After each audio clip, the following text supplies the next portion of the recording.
একদিন দাম বাড়লো, পরদিন কিছুটা কমলো, আর আজ সকালেই আবার বাড়ানো হলো সোনার দাম। ফলে যারা বিয়ে বা কোনো বিশেষ অনুষ্ঠানের জন্য সোনা কেনার কথা ভাবছিলেন তাদের জন্য খবরটা মোটেও স্বস্তির নয়। কারণ নতুন দামে এক ভরি সোনা কিনতে এখন গুনতে হবে আরো কয়েক হাজার টাকা বেশি।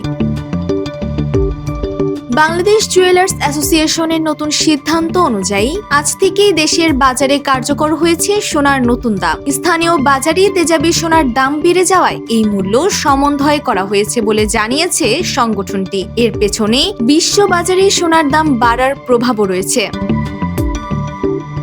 আজ রবিবার থেকে 22 ক্যারেটের এক ভরি সোনা কিনতে গেলে ভ্যাট সহ আপনার পকেট থেকে গুনতে হবে।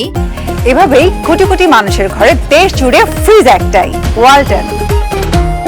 2,34,038 টাকা। খালি তাই নয়, 21 ক্যারেট বিক্রি হচ্ছে 2,23,541 টাকায়, আর 18 ক্যারেটের দাম ঠেকেছে 1,91,991 টাকায়। এমনকি সনাতন পদ্ধতির সোনার ভরিও পার করে গেছে 1.5 লাখ টাকার ঘর। আজ তার দাম 1,56,822 টাকা। শুধু সোনা নয়, আজ বেড়েছে রূপার দামও। 22 ক্যারেটের এক ভরি রূপার দাম এখন 4,899 টাকা, আর 21 ক্যারেটের দাম 4,666 টাকা। অর্থাৎ সোনা রূপা দুই বাজারেই আজ নতুন হিসাব। এখন প্রশ্ন একটাই, এই দামের ওঠানামা সামনে কোথায় গিয়ে থামে?